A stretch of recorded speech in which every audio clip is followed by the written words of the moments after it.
ప్రతీకార సుంకాలతో ప్రపంచ దేశాలను ఉక్కిరిబిక్కిరి చేస్తున్న అమెరికా అధ్యక్షుడు డొనాల్డ్ ట్రంప్ అనూహ్య నిర్ణయం తీసుకున్నారు. అనేక దేశాలపై అమలు కావాల్సిన సుంకాలను 90 రోజుల పాటు నిలిపివేస్తున్నట్లు ప్రకటించారు. ఆయా దేశాలు తమపై ప్రతీకార సుంకాలు విధించకపోవడంతోనే ఈ నిర్ణయం తీసుకున్నట్లు తెలిపారు. గతంలో ఉన్న 10% అప్పటిదాకా అమలు చేయాలని నిర్ణయించారు. అయితే చైనాతో మాత్రం కయ్యానికి మరింత కాలుదువ్వారు. ఆ దేశంపై ఏకంగా 125% సుంకాలతో విరుచుకుపడ్డారు. ప్రతీకారంగా చైనా అంతే ధీటుగా స్పందించింది. అమెరికా నుంచి వచ్చే ఉత్పత్తులపై 84% సుంకాలను విధించింది. ఇటు కెనడా, ఐరోపా దేశాలు తగ్గేదే లేదంటూ ప్రతీకార సుంకాలతో విరుచుకుపడ్డాయి. పలు దేశాలు తమను సంప్రదించడంతో 90 రోజుల నిలిపివేత నిర్ణయం తీసుకున్నామని ట్రంప్ ప్రకటించారు. అయితే ప్రపంచ మార్కెట్లు కుప్పకూలుతున్న నేపథ్యంలో ట్రంప్ ఈ నిర్ణయం తీసుకున్నట్లుగా తెలుస్తోంది. ఆ నిర్ణయం వెలువడిన వెంటనే అమెరికా మార్కెట్లు లాభాల్లోకి దూసుకువెళ్లాయి. ఔషధాలపైన త్వరలో సుంకాలను విధిస్తామని ట్రంప్ ప్రకటించారు. దీనివల్ల ఔషధాలన్నీ అమెరికాలోనే తయారవుతాయని స్పష్టం చేశారు.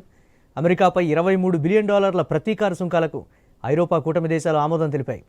ఈ సుంకాలు ఏప్రిల్ 15, మే 15, డిసెంబర్ 1న దశల వారీగా అమల్లోకి వస్తాయి. అమెరికా ఉత్పత్తులపై సుంకాలు అమల్లోకి వస్తాయనే వివరాలను ఆయా దేశాలు కొన్ని మాత్రం ఇవ్వలేదు. సుంకాల తీర్మానానికి 27 దేశాలు ఆమోదం తెలిపాయి.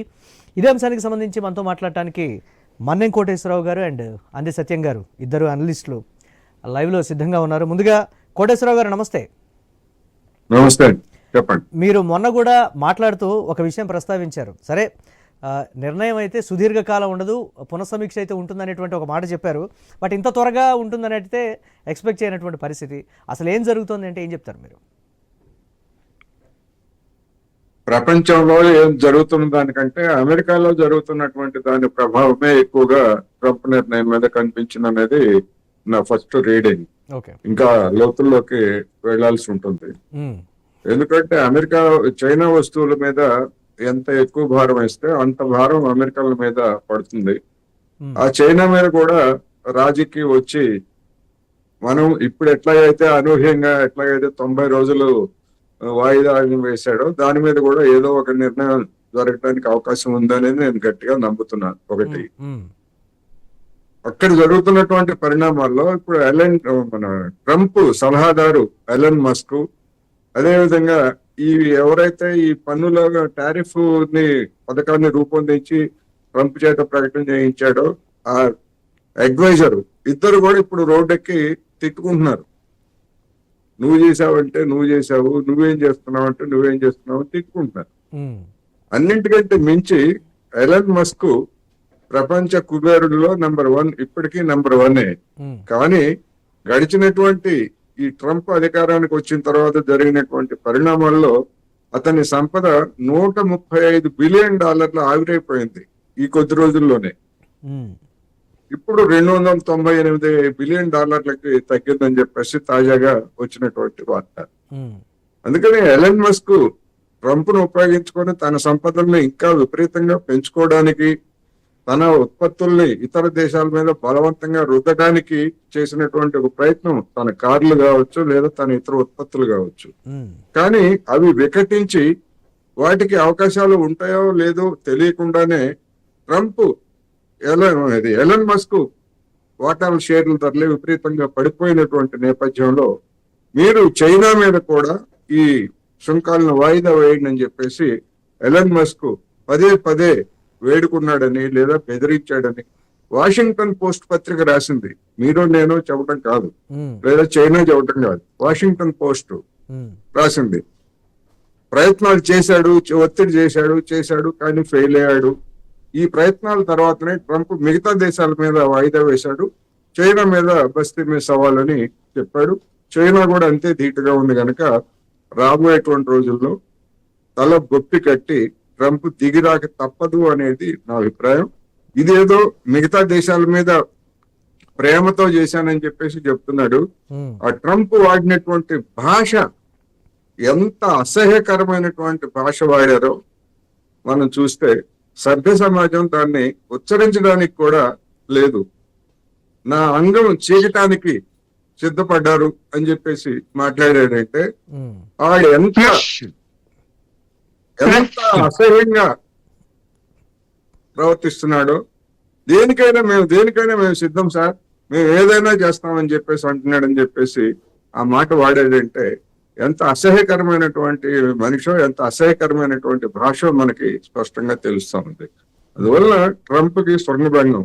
ఇది ప్రపంచం వైపు నుంచి లేదా మస్క్ నుంచి వచ్చినటువంటి ఒత్తిడి ఒకటైతే, అమెరికాలోని ఈ ధరల పెరుగుదలతోటి మొన్న శనివారం నాడు 20 లక్షల మంది ప్రదర్శనలు జరిపి, మా మాట కనుక వినకపోయేట్లయితే, ఈ వ్యవహారం నుంచి నువ్వు గనక తగ్గకపోయినట్లయితే మేము తర్వాత మళ్ళా పెద్ద ఎత్తున ఆందోళన చేస్తామనేటువంటి హెచ్చరిక, ఇవన్నీ కూడా పనిచేసాయనేటువంటిది నా అభిప్రాయం. ఎస్, మాట్లాడదాం దీనికి సంబంధించి. రైట్, ఇక అంది సత్యం గారు ఉన్నారు, అనలిస్ట్, వారితో కూడా మాట్లాడదాం. సత్యం గారు నమస్తే. నమస్తే అండి. ఎస్, అంతర్గతంగా వచ్చినటువంటి ఒత్తిడా, లేకపోతే పూర్తిగా అంతర్జాతీయంగా వచ్చినటువంటి ఒత్తిడా, లేకపోతే సరే మస్క్ సంపద ఆవిరైపోయినటువంటి ఒక విషయమా, లేకపోతే ప్రపంచ దేశాల్లో అమెరికా పేరు కానీ ట్రంప్ పేరు కానీ మొత్తం కూడా దాదాపుగా పూర్తి స్థాయిగా దిగజారిపోయింది అనేటువంటి పరిస్థితుల్లో తీసుకున్నటువంటి నిర్ణయం, మొత్తానికైతే 90 రోజుల పాటు నిలిపివేత అయితే ఒకంత ఆర్థికపరమైనటువంటి ఊరట అయితే లభించింది. ఎలా ఉండబోతుందంటారు? ట్రంప్ సరే 2 ఒత్తిళ్లు ఎదుర్కొంటున్నాడు. కానీ ఇట్లనే 90 డేస్ తర్వాత ఇవన్నీ పోస్ట్ పోన్ చేస్తానని చెప్పకపోతే, ఇప్పటికే చైనా కౌంటర్ వేసింది టారిఫ్స్ని. యూయూ 25% పెంచుతూ నిర్ణయం తీసుకుంది. యూయూలో ఓటింగ్ జరిగితే అందరు కూడా అమెరికా నుంచి వచ్చే ఇంపోర్ట్స్ మీద 25% టారిఫ్స్ విధించింది. ఇట్లా అన్ని దేశాలు సిద్ధమవుతున్నాయి. కౌంటర్ తర్వాత కెనడా ఈ పాటికే అనౌన్స్ చేసింది. మిగతా యూరోప్ దేశాలు కూడా ఎదురు తిరిగినాయి. కాబట్టి ఇవన్నీ ఎదురు తిరిగిన తర్వాత ట్రంప్ తెలిసి వచ్చింది, వీళ్ళు వంగవనంగానే వంగేవాళ్ళు గారు ఎదురు తిరుగుతున్నారు అనేటువంటి విషయం అర్థమైపోయింది. రెండవది, స్వదేశంలో కంటిన్యూస్గా ఈ టారిఫ్ అన్న దగ్గర నుంచి స్టాక్ మార్కెట్స్ కొలాప్స్ అవుతూ వచ్చినాయి. సరిగా లేదో రివైవ్ అయినాయి, పోస్ట్ పోన్ చేసినాం అనగానే రివైవ్ అయినాయి, కొన్ని కొలాప్స్ అవుతూ వచ్చింది. ఈ స్థితిలో గతంలోనే 1930s ఇట్లా చేస్తే ఆర్థిక మాంద్యం వచ్చింది. ఆర్థిక మాంద్యం ముందు ఇద్దరు ఎకనామిస్టు, స్మూట్ అండ్ హాలే అని, రేడ్ స్మూట్ తర్వాత విలియమ్స్ హాలే అని ఇద్దరు ఎకనామిస్టులు ఈ 20% టారిఫ్ విధించమని సలహా ఇస్తే ఆనాడు ప్రెసిడెంట్ విధిస్తే దరిదాపు ఆర్థిక మాంద్యం ముందు ఇది జరగగానే ఆర్థిక మాంద్యం వచ్చింది.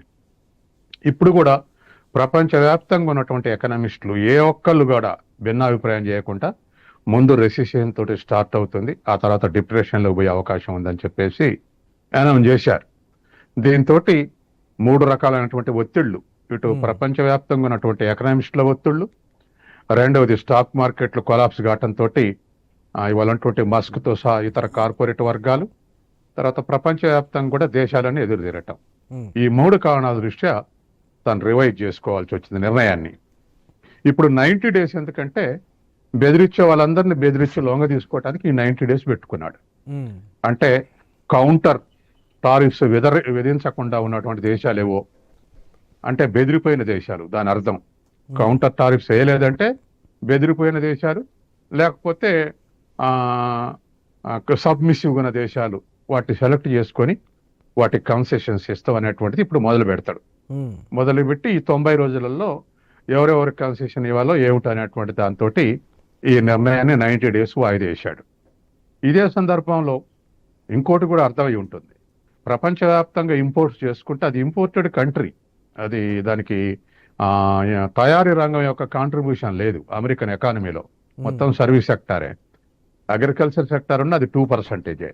కాబట్టి వాళ్లకు ఇతర దేశాల్లో వాటి మీద టారిఫ్స్ వేసి వాటిని ధరలు పెంచితే ఇంటర్నేషనల్ మార్కెట్లో వాటి ధరలు పెరిగి అమెరికాకు డిమాండ్ జరిగితే ఆ దేశంలో ఉత్పత్తి పెరుగుద్ది అన్నటువంటిది కూడా బహుశా ఆయనకు సూచనలు కనిపించుంటాయి. తయారీ రంగంలోకి అమెరికన్ కార్పొరేట్ సెక్టర్ అంత ఉత్సాహం చూపెట్టదు. కాబట్టి ఇవన్నీ అర్థం చేసుకుని ఇవాళ వాయిదేశాడు. అయితే దీంట్లో మరొక పన్నాగం ఏమిటంటే అసలైంది, ఈ దేశాలన్నింటికీ ఏదో ఒక కన్సెషన్ ఇచ్చి చైనాని ఒంటరి చేసి చైనాని లొంగా తీసుకోవాలా లేదా బెదిరించి ఫిక్స్ చేయాలనేది ట్రంప్ యొక్క లేటెస్ట్ ఆలోచన అవుపడుతుంది.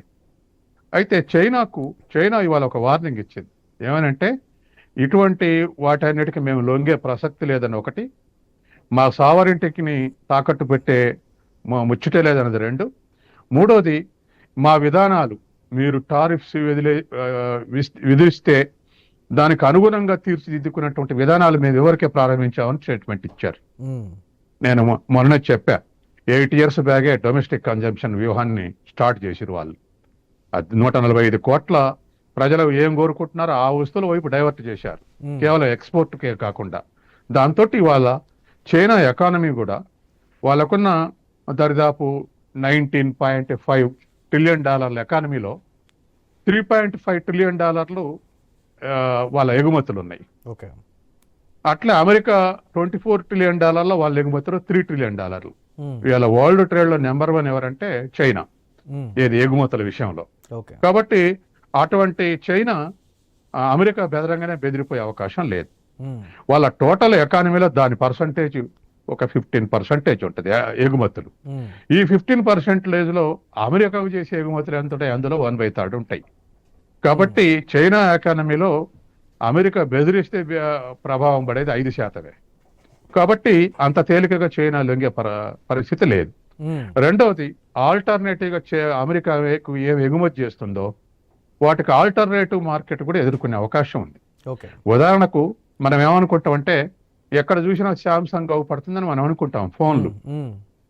కానీ భారతదేశం అమ్ముడయ్యేటువంటి వాళ్ళు శాంసంగ్ 2వ స్థానం, చైనా ఫోన్లే ప్రథమ స్థానంలో ఉన్నాయి. 2-3 కంపెనీలు, చైనా కంపెనీలు కలిపితే శాంసంగ్ కన్నా ఎక్కువ అమ్మకాలు ఉన్నాయి భారతదేశంలో. కాబట్టి ఎలక్ట్రానిక్ గూడ్స్, మిగతా ఎక్స్పోర్ట్స్ ఏవేమైతే వస్త్రాలు, ఇటువంటి అన్ని కూడా ఆల్టర్నేటివ్ కూడా తయారు చేసుకుని ఉన్నారు. కాబట్టి అది వెంటనే అమెరికా, చైనా అమెరికా మధ్య ఈ ట్రేడ్ వార్ అనేది ఏ స్థాయికి వెళుతుందో, మళ్ళీ ఎక్కడికి వెళ్ళాగుతుందో, ఇది ప్రపంచ దేశాల మీద ఎంతవరకు ఎఫెక్ట్ చూపిస్తుంది అనేది కూడా ఒక క్వశ్చన్ గా మారింది. మాట్లాడదాం ఇప్పుడు. కోటేశ్వరరావు గారు, ట్రంప్ వైఖరితోటి, దుందుడుకు చర్యలతోటి, తీసుకునేటువంటి నిర్ణయాలతోటి అమెరికా ప్రతిష్ట మసగబారటం, పెద్దన్న పాత్ర అంటే పెద్దన్నగా వ్యవహరించేటువంటి ఒక వ్యవహారికము కూడా దెబ్బతినబోతోంది, ఆ స్థానం కూడా పోయేటువంటి అవకాశం ఉంటుందనేటువంటి మాట వినిపిస్తోంది. దీని ఎంతవరకు చూడొచ్చు అంటారు?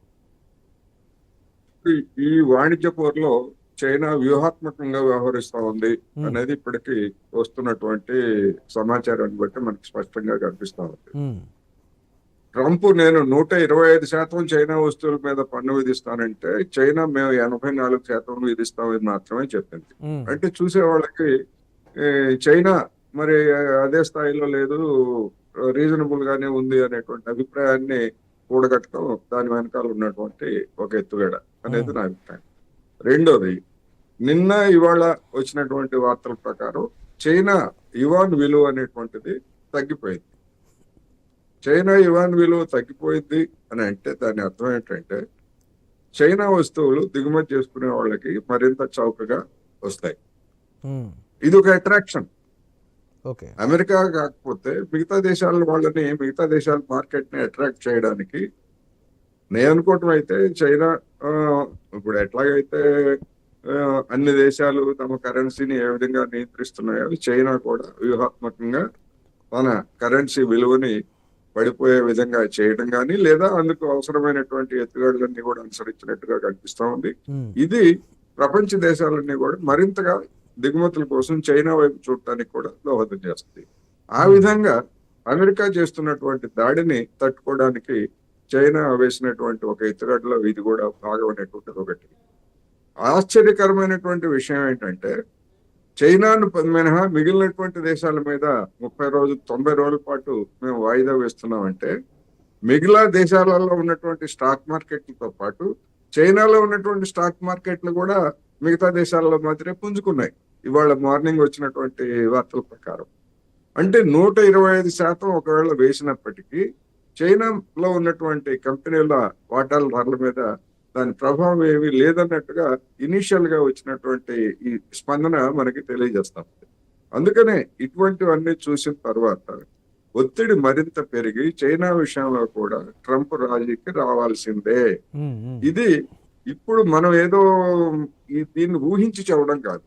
గడిచినటువంటి 2018లో ట్రంప్ మొదలు పెట్టినప్పుడు, వాణిజ్య యుద్ధాన్ని మొదలు పెట్టినప్పుడు ఇదే విధంగా అగ్రెసివ్ గా ప్రకటించి, తర్వాత చైనా కూడా దానికి ప్రతి సుంకాలు విధించిన తర్వాత అమెరికా కొంతమేరకు తగ్గి రాజీకి వచ్చి తను వెనక్కి తగ్గినటువంటి ఉదంతం గతంలో జరిగింది.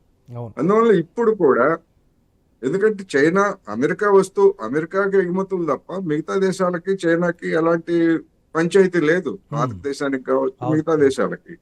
అందువలన మిగిలినటువంటి దేశాలకి ఇందాక సత్యం గారు చెప్పినట్టు 8 సంవత్సరాల నుంచి, అంటే 8 సంవత్సరాలు ఎందుకు అంటే 2018 నుంచి ట్రంప్ మొదటిసారి అధికారానికి వచ్చిన తర్వాత ప్రారంభించిన వాణిజ్య యుద్ధాన్ని బైడెన్ కూడా కొనసాగించాడు. అందుకని అమెరికాలో ఎవడు అధికారానికి వచ్చినా గానీ మనల్ని టార్గెట్ చేస్తారు అనేటువంటిది చైనా వాళ్ళకి అర్థమయ్యి వాళ్ళ ఎగుమతుల్ని ఆఫ్రికా, లాటిన్ అమెరికా లేదా ఇతర ఆసియా దేశాలకి మళ్లించడం, అన్నింటికి మించి స్వదేశంలో అవసరమైనటువంటి మార్కెట్ ని క్రియేట్ చేయడం ఒకటి. రెండోది, ఇటీవల వచ్చినటువంటి కొన్ని విశ్లేషణల ప్రకారం ఏంటంటే వాళ్ళు ఎగుమతి చేసేటువంటి తక్కువ చీప్ గా ఎగుమతి చేసేటువంటి అన్నిటిని కూడా తగ్గించి విలువ కలిగినటువంటి హైటెక్ ఎక్స్పోర్ట్స్ అవి వాళ్ళు తప్ప అమెరికా వాడు గాని లేదా ఐరోపా దేశాల వాళ్ళు గాని అంత తక్కువగా ఇచ్చేటువంటి పరిస్థితి లేదు. అందుకని అనివార్యంగా భారత్ గాని మరొక దేశం గాని ఈ హైటెక్ ఉత్పత్తులను కూడా చైనా నుంచి దిగుమతి చేసుకోవడం తప్ప మరొక మార్గం లేదు. ఉన్నటువంటి బీజేపీ వాళ్ళు, ఆర్ఎస్ఎస్ వాళ్ళు. ఒక్క నిమిషం, మన శ్రీరామచంద్రమూర్తి గారు స్టాక్ మార్కెట్ అనలిస్ట్ ఉన్నారు, వారితో ఒకసారి మాట్లాడి నేను మళ్ళీ మీతో మాట్లాడతాను. ఎస్, శ్రీరామచంద్రమూర్తి గారు నమస్తే. నమస్తే అండి. ట్రంప్ తీసుకున్నటువంటి అనూహ్యమైన యూటర్న్ 90 రోజులు పోస్ట్ పోన్ ఆయా దేశాల స్టాక్ మార్కెట్స్ కానీ లేకపోతే అమెరికాలో ఉన్నటువంటి స్టాక్ మార్కెట్ సో ఊపందుకున్నటువంటి ప్రస్తుత పరిస్థితి, రాబోయే రోజులు టఫ్ కండిషన్స్ ఉంటాయని నిన్న కూడా మీరు చెప్పినటువంటి పరిస్థితులు ఉన్నాయి కొన్ని రోజులు మాత్రం. సో ఇప్పుడు అవి కూడా ఉండేటట్లేదు, మళ్ళీ యథావిధిగా గతంలో ఎలా అయితే సాఫీగా సాగిందో ఇప్పుడు కూడా అలాగే సాగేటువంటి పరిస్థితి ఉంటుందా, ఎలా ఉండబోతుంది? ఏదైనా చాలా పెద్ద రిలీఫ్ వచ్చింది సార్, చాలా రీటైల్ క్లయింట్స్ అందరికి. ఎందుకంటే డబ్బు ఇప్పుడిప్పుడే ఇండియాలో స్టాక్ మార్కెట్ మీద ఒక పాజిటివ్ వచ్చి లాస్ట్ 5 years నుంచి చాలా మంది ఇన్వెస్టర్స్ వచ్చారు. ఈ లాస్ట్ 6 months నుంచి జరుగుతున్న విషయాలు చూసి చాలా మంది ఒక నెగిటివ్ గా అయిన వాళ్ళందరికీ కూడా ఇది ఒక పెద్ద రిలీఫ్. రేపు యాక్చువల్ గా 1000 points పెరిగే అవకాశాలు కనపడుతున్నాయి కాబట్టి చాలా రిలీఫ్ ఉంటాయి. అయితే ఏంటంటే ఇది అందరికీ కూడా ఇలాంటి అన్ఎక్స్పెక్టెడ్ గా ట్రంప్ రివర్స్ అవటం అనేది, ఒక యూటర్న్ తీసుకోవటం అనేది వరల్డ్ మొత్తం మీద ఒక పాజిటివ్ ఛాన్స్ ఉంది. ఎందుకంటే ఆయన కూడా అంత స్టబ్బన్ గా ఉండే మనుషులు అవటం అనేది ఒక రకంగా చాలా పాజిటివ్. ఏంటంటే ఈ లోపు ఇండియన్ గవర్నమెంట్ కానీ ఆయా గవర్నమెంట్లు అన్ని కూడా నెగోషియేట్ అయ్యి వాళ్ళకి ఎంతో కొంత బెనిఫిట్ అవ్వాలి. నేను నిన్న కూడా అదే చెప్పాను, వాళ్ళు ఏదో ఒకటి మిడిల్ గా వయా మీడియాకి రావాల్సిందే అందరూ కూడా అని. అదే జరిగింది, కానీ ఫాస్ట్ గా అవటం అనేది చాలా అడ్వాంటేజ్ అయింది మనందరికీ కూడా. సో ఎందుకంటే ఇప్పుడు ఆల్రెడీ రెసిషన్ లోకి వెళ్ళే అవకాశం ఉందా అని కూడా ఫియర్స్ వచ్చేసి ఆ సింటమ్స్ అన్ని కనపడుతున్నాయి. ఆల్రెడీ లాస్ట్ 3-4 years నుంచి వరల్డ్ మొత్తం ఎక్కడ తీసుకులేదు. అలాంటి సిచ్యుయేషన్ లో ఇంకా మనకి దెబ్బ మీద దెబ్బలాగా కాకుండా ఈయన వచ్చేదో మంచి చేస్తారని ఎంఎస్ ప్రజలు గెలిపిస్తే ఈయన కూడా అదే పని చేస్తున్నారంటే కొంచెం అందరికీ కూడా యాంటీ అమెరికన్స్ అందరూ కూడా యాంటీ అయ్యేపాటికి ఈయన యూటర్న్ తీసుకున్నారు. ఇది ఒక పాజిటివ్ ఫ్యాక్టర్. అమెరికన్ పీపుల్ కూడా మన బాగా దీని మీద పెద్ద నిరసన వ్యక్తం చేశారు, దానికి ఆయన స్పందించారు అనేది క్లియర్ గా అర్థమవుతుంది. సో ఏదేమైనా మనందరికీ కూడా చాలా మంచి విషయం ఇది. సో చాలా పాజిటివ్. అధ్యక్షుల్లో ఇంకా పెద్ద ఉపద్రవాలు ఏం లేవండి, ఎందుకంటే ఆర్బీఐ రెపో రేట్ తగ్గించింది, 2 సార్లు తగ్గిస్తుంది. సో లిక్విడిటీ వస్తుంది మార్కెట్ లోకి. సో ఇది అండర్ వాల్యుయేషన్ చాలా స్టాక్స్ బిలో PE లెవెల్స్ లో ఉన్నాయి కాబట్టి నెక్స్ట్ 3 months మంచి ర్యాలీ వచ్చే ఛాన్సెస్ కనపడుతున్నాయి. సో ఇంట్రాడేలో కావచ్చు లేకపోతే షార్ట్ టర్మ్ ఇన్వెస్ట్మెంట్లకు సంబంధించి కావచ్చు ఏమైనా డ్రాస్టిక్ చేంజ్లు ఉంటాయంటారా, లేకపోతే అలాంటి వాటికి వాళ్ళకి ఏం చెప్తారు మీరు? టెక్ స్టాక్స్ బాగా తీసుకోవచ్చు సార్, ఎందుకంటే అది ఓన్లీ టియర్ ఫ్యాక్టర్ వల్ల తగ్గింది కానీ కంపెనీస్ ఒరిజినల్ గా బాగానే ఉన్నాయి. అలాగే టీచర్స్ వాళ్ళ రిజల్ట్ వస్తుంది, అది కూడా రిజల్ట్ బట్టి బాగుంటే మాత్రం టెక్ స్టాక్స్ బాగా అండర్ వాల్యూ అయినా తీసుకోవచ్చు. అలాగే ఈ ఆటోమొబైల్ స్టాక్స్ కూడా బాగా తగ్గాయి, దాని మీద కూడా తీసుకోవచ్చు. ఆటోమొబైల్ అవుతుంది. అలాగే కన్స్ట్రక్షన్, FMCG, ఇప్పుడు రియాలిటీ స్టాక్స్ బాగా పెరుగుతాయి ఎందుకంటే రెపో రేట్ తగ్గాడు కాబట్టి రియాలిటీ స్టాక్స్ ఆ సెక్టర్ మొత్తం బాగున్నాయి. సో అలాగే ఇంకా FMCG లో ఇప్పుడు ఈ కోల్గేట్, ఫార్మల్, హిందుస్థాన్ ఇవన్నీ కూడా పెరుగుతున్నాయి. సో అవన్నీ కూడా ఐడియా చేసుకోవచ్చు. అలాగే మిడ్ క్యాప్ లో బాగా తగ్గాయి. మిడ్ క్యాప్ స్టాక్స్ అంటే టాప్ 500 స్టాక్స్ లో 200 నుంచి 500 మధ్యలో ఉన్న స్టాక్స్ మిడ్ క్యాప్ చాలా వరకు 50%. అంటే మొత్తం మీద మీరు చెప్తున్నట్లుగా మొత్తం మీద అయితే రాబోయే రోజులు కూడా కొంచెం ఊరట లభించేటువంటి పరిస్థితులు ఉంటాయి, హెవీగా ఒడిదుడుకులు ఎదుర్కొనేటువంటి పరిస్థితులు అయితే ఉండవు. Right, Yes. తగ్గిపోతుంది. Right. ఎఫ్ఐస్ కూడా పాజిటివ్ టర్న్ అవుతారు. Right, ఇంకా పెద్ద నెగిటివ్ కనపడట్లేదు. Yes yes right, thank you Sriramachandramurthy garu స్పందించినందుకు. ఎస్ కోటేశ్వరరావు గారు ప్లీజ్ కంటిన్యూ. కానీ ఇప్పుడు మన శ్రీరామచంద్రమూర్తి గారు ఆశాభావం వెలుగొచ్చుతున్నారు. ఆశాభావం వెలుగొచ్చడం తప్పు కాదు, కానీ స్టాక్ మార్కెట్ అనేటువంటి దాని మీద అనేకమైనటువంటి ప్రభావాలు చూపుతాయి కనుక పెట్టుబడులు పెట్టేవాళ్ళు కానీ లేకపోతే ఇతరులు కానీ వాటి మీద చాలా జాగ్రత్తగా వ్యవహరించాల్సినటువంటి అవసరం అయితే ఉంది. ఎందుకంటే ఇప్పుడు ఈ ట్రంప్ ఏ విధమైనటువంటి యూటర్న్ అనూహ్యమైనటువంటి ప్రకటనలు చేస్తున్నాడు, రేపు మళ్ళా ఈ ప్రకటనలు చేస్తూనే ఫార్మా దాని మీద నేను పెంచుతానని చెప్పేసి చెప్పాడు. అందువలన ఎప్పుడు ఏం మాట్లాడతాడో తెలియనటువంటి స్థితి కనుక ఇప్పుడు మనం చూసాం, మనం ఫార్మాకి మనకి మనం పెంచలేదు అనగానే భారతదేశంలో ఫార్మా కంపెనీలు షేర్లు పెద్ద ఎత్తున కొన్నారు. ఆ తర్వాత జరిగినటువంటి మరుసటి రోజు దాదాపు 10% పైగా ఫార్మా షేర్లన్నీ కూడా కూలిపోయి కొన్ని వేల మంది దివాళా తీసినటువంటి పరిస్థితిని మనం చూసాం. అందుకని స్టాక్ మార్కెట్ పట్ల ఇది ఒక గ్యాంబ్లింగ్ లాగా ఉంది కనుక నిన్న అదే ట్రంప్ ఏమన్నాడు, ఈ ప్రకటన చేయడానికి ముందు ఇది మంచి సమయం, మీరు స్టాక్స్ కొనుక్కోండి అని చెప్పేసి చెప్పాడు. అంటే ఏమిటి, నేను ఇది ఎత్తేయబోతున్నాను, 3 నెలలు పాజ్ ఇస్తాను అని చెప్పడానికి ముందు ఇప్పుడు స్టాక్ లో చౌకగా ఉన్నాయి, పడిపోయినటువంటి స్టాక్ మార్కెట్ లో చౌకగా ఉన్నాయి, మీరు కొనుక్కోండి, నేను ఈ ప్రకటన చేయబోతున్నాను, తర్వాత పెరుగుతాయి మీకు అని చెప్పేసి చెప్పాడు. అంటే ట్రంప్ బుద్ధి ఎలాంటిదో మనకి స్పష్టంగా కనిపిస్తాం. అందుకని ఏదైనా కానీ ఒక అన్ప్రిడిక్టబుల్, ఏం మాట్లాడతాడో ఏం చేస్తాడో తెలియనటువంటి ట్రంప్ పట్ల ఆ సందిగ్ధం అయితే ప్రపంచ దేశాధినేతలు అయితే ఉంది. అసలు మనం ఎలా వ్యవహరించాలి అమెరికాతో అనే దానికి సంబంధించి ట్రంప్ మనస్తత్వం చంచల మనస్తత్వం కాబట్టి అంతా కూడా స్ప్లిట్ అవుతుంది అనేటువంటి భావన అయితే ఉంది. మాట్లాడదాం దీని మీద. ఎస్ సత్యం గారు, సో ఫైనల్గా డాలర్కి ముప్పు రాబోతోంది కాబట్టి ఒక కఠినమైనటువంటి నిర్ణయం తీసుకుందాం అనేటువంటి ఒక డెసిషన్లో ట్రంప్ ఉన్నాడు. సమాంతర కరెన్సీ ఏర్పాటు అవబోతోంది కాబట్టి ఆ ఫ్రస్ట్రేషన్ అంతా కూడా వెళ్ళదీస్తున్నాడు అనేటువంటి కొన్ని విమర్శలు కూడా ఉన్నాయి కదా. అసలు ఏంటి, దీన్ని ఎలా చూడాలంటారు? వాస్తవేనండి, ఎందుకంటే అమెరికా ప్రెజర్ పెంచుతా ఉంటే ప్రత్యామ్నాయ కరెన్సీ చూసుకుంటున్నాయి దేశాలు. అవును, అట్లనే బ్రిక్స్ దేశాలు కూడా ప్రయత్నం చేసినాయి, మన మెంబర్షిప్ ఉన్నటువంటి బ్రిక్స్ దేశాలు. అవును అవును, అది కామన్ కరెన్సీ అనే దగ్గరకు వచ్చింది, ఏది కామన్ కరెన్సీగా యాక్సెప్ట్ చేద్దాం అనేంత దగ్గరకు వచ్చింది ఆలోచనలు. కాబట్టి డాలరు దరిదాపు సెకండ్ వరల్డ్ ముగిసిన తర్వాత 45 నుంచి ఇప్పటి వరకు దరిదాపు 75 ఏళ్ళు డాలర్ ఇంటర్నేషనల్ కరెన్సీగా చలామణి అయింది. దానికి కారణం ఏంటంటే సెకండ్ వరల్డ్ వార్లో ఓడిపోయిన దేశాల మీద ఇవి నష్టపరిహారం వాళ్ళ మీద వేయటంతో బంగారం మొత్తం ఇంగ్లాండ్ అమెరికాకు చేరింది. వాళ్ళంతా అప్పుల కింద బంగారం కట్టారు. 75% గోల్డ్ వాళ్ళ దగ్గర చేరింది. గోల్డ్ స్టాండర్డ్ అప్పుడు ఉన్నది కాబట్టి గోల్డ్ స్టాక్ ని బట్టి కరెన్సీని ముద్రించడం అనేది ఉంది కాబట్టి దాని ఆధిక్యత కొనసాగింది. అట్లాగే ఆ తర్వాత అమెరికన్ ఎకానమిక్ గ్రో అయ్యి ఇతర అన్నిటి దేశాల మీద కూడా కమాండ్ చేసే పరిస్థితి రావడంతో అది ఇంటర్నేషనల్ కరెన్సీగా చలామణి అవుతూ వచ్చింది. కానీ ఇప్పుడున్న పరిస్థితుల్లో అమెరికాకు ప్రత్యామ్నాయంగా ఎదిగినాయి. ఎదగటమే కాదు, అమెరికా తోటి సర్ప్లస్ ఉన్నటువంటి పరిస్థితికి చేరుకున్నాయి. ఇవాళ భారతదేశం అమెరికా చేసే దిగుమతుల కన్నా ఎగుమతులు ఎక్కువ ఉన్నాయి. $30 బిలియన్ దిగుమతి చేసుకుంటే $75 బిలియన్ ఎగుమతి చేస్తారు. $45 బిలియన్ సర్ప్లస్ ఉంది. అట్లాగే చైనా $360 బిలియన్ సర్ప్లస్ ఉంది.